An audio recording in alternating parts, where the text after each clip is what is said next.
سیدنا محمد. یہ پہلے ایک بات ختم ہونے دے، پھر اس کے بعد طریقہ کار یہ ہے، پہلے ایک بات ختم ہونے پھر دوسری بات. یہ جلد نمبر 6 جی اور صفحہ نمبر 157 ہے، 324، جس میں جس وقت یہ ریکارڈ بھی کر لیں، جس وقت حضرت نبی کریم علیہ السلام کا وصال ہو گیا، مسلمۃ القذاب سے جنگ ہونا قرار پائی، تو آپ مدینہ شریف سے مکہ شریف کی دوری، وہاں سے آپ جو ریاض کی دوری ہے اس کا شمار کر لیں. ریاض میں جو مطار سے سڑک آتی ہے نا سیدھی ریاض کی طرف، اس میں چند میلوں کے فاصلے پر ایک جگہ ہے البنک العالی، اس کے لیے جو ہے فندق الیمامہ، فندق الیمامہ کے پچھلی طرف جو ایریا ہے اس ایریا میں وہ لڑائی ہوئی تھی. اس وقت یہ طے ہوا تھا کہ اب ہم دشمن کے مقابلے میں جانے لگے ہیں، ان کے بھی لمبے کرتے ہوں گے ہمارے بھی، وہ بھی عربی بولتے ہیں ہم بھی، انہوں نے بھی داڑیاں رکھی ہوئی ہم نے بھی، وہ بھی اذانیں کہتے ہیں ہم بھی، وہ بھی اقامتیں کہتے ہیں ہم بھی. جب تمام باتوں میں عمل میں ایک جیسے ہیں، تمیز کس طرح کریں گے کہ یہ کافر ہے اور یہ مومن ہے؟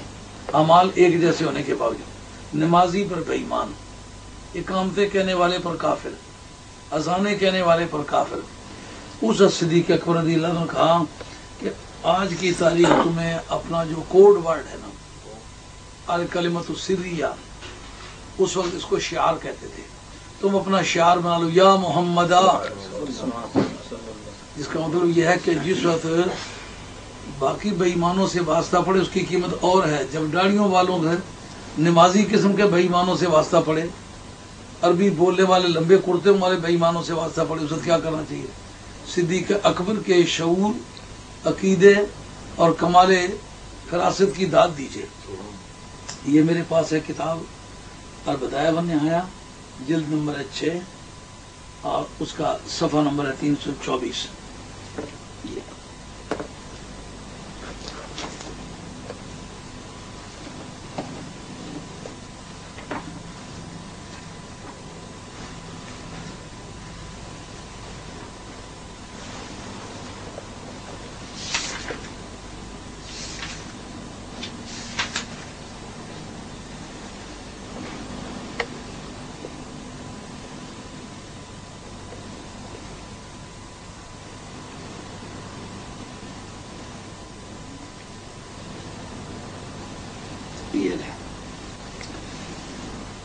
آپ قریب آ جائیں،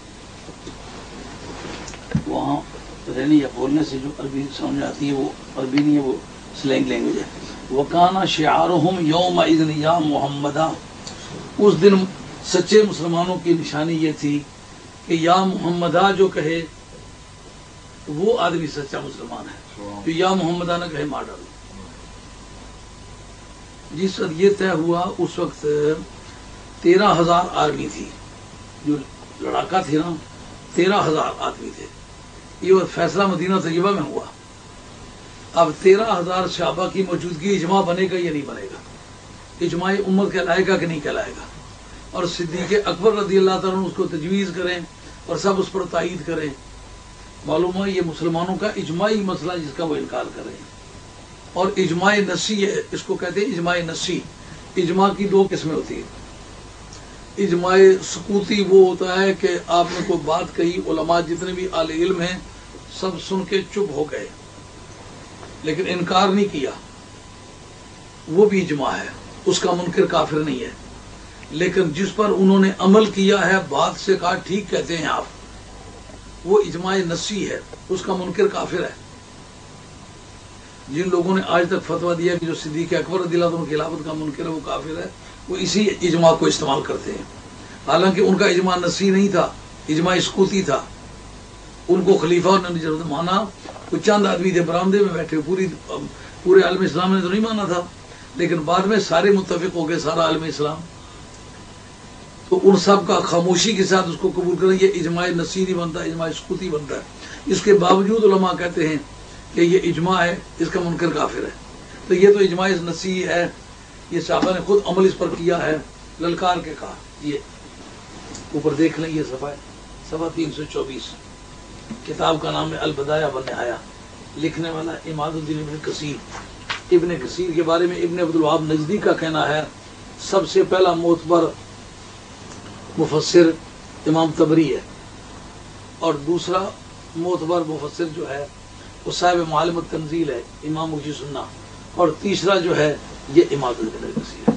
عالم اسلام نے جس آدمی کو مستند مانا ہے ابن عبد الوہاب نجدی نے، جو ان کا مرشد ہے، اس کا یہ مانا ہوا آدمی، یہ تیسرے درجے کا آدمی ہے، اور یہ جلد نمبر 6 ہے جی، اور صفحہ نمبر 324 ہے۔ بات سمجھ میں آ گئی؟ آپ لوگ بھی سمجھ گئے؟ یعنی فیصل آرمی چلنے لگی مدینہ شریف سے، جانے لگی نجد میں لڑائی کے لیے، درعیہ میں، یمامہ میں جہاں مسلمہ کذاب جہاں تھا، اور جتنی جنگیں ہوئی ہیں دشمن چل کے آیا ہے، اسلام نے راستے میں روکا ہے۔